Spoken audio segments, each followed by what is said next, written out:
सन्माननीय सदस्य मीर कोटेजा। अध्यक्ष महोदय, याच प्रश्नाला घेऊन मलाही काही माहिती द्यायची आहे। सन्माननीय सदस्य जे बोलले ते खरंय, पण ते पूर्ण माहिती नाहीये।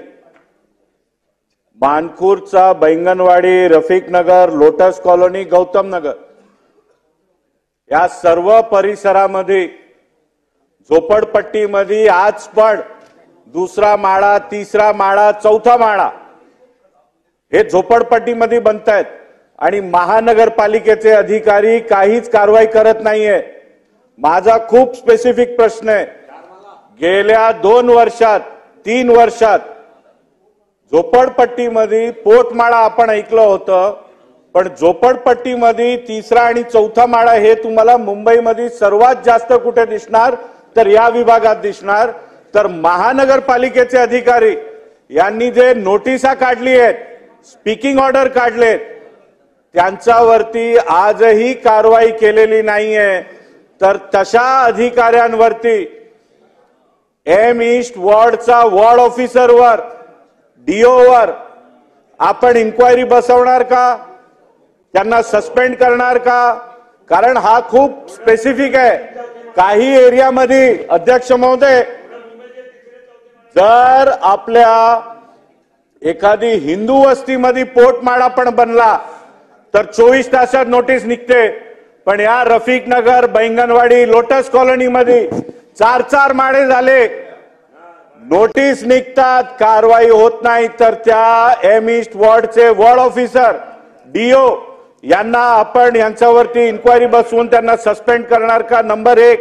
अध्यक्ष महोदय, वस्तुस्थिती त्या विभागात अशी आहे की जर एक छोटासा हिंदू मंदिर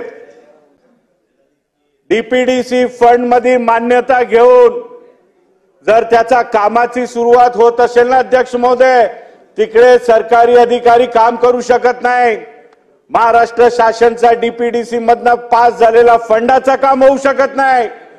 पण जर त्या शासनाच्या जमिनीवरती या मायनॉरिटीजचे वास्तू असेल तर 4-4 माळ्याचे वास्तू आयोडी नाही, सीसी नाही, कशा होतात? अध्यक्ष महोदय, अशा वास्तूवरती ज्याला काही परवाने नाहीये तर त्या अशा वास्तूंवरती पण आपण नोटीस काढणार का? ज्यांना आयोडी, सीसी नाहीये, प्रश्न विचारतायत, ज्या वास्तूंना भाषण चालू होती, ज्या वास्तूंना आयोडी, सीसी नाहीये आणि 4-4 माळ्याचे आरसीसी स्ट्रक्चर्स आहेत, त्यांच्यावरती आपण काय कारवाई करणार? हा माझा स्पेसिफिक प्रश्न आहे। मंत्री महोदय। अध्यक्ष महोदय, सन्मान्य सदस्य मीराबाईंनी जो मुद्दा या ठिकाणी मांडला त्याच पद्धतीचा मुद्दा अबू आझमी साहेबांनी मांडलेला होता।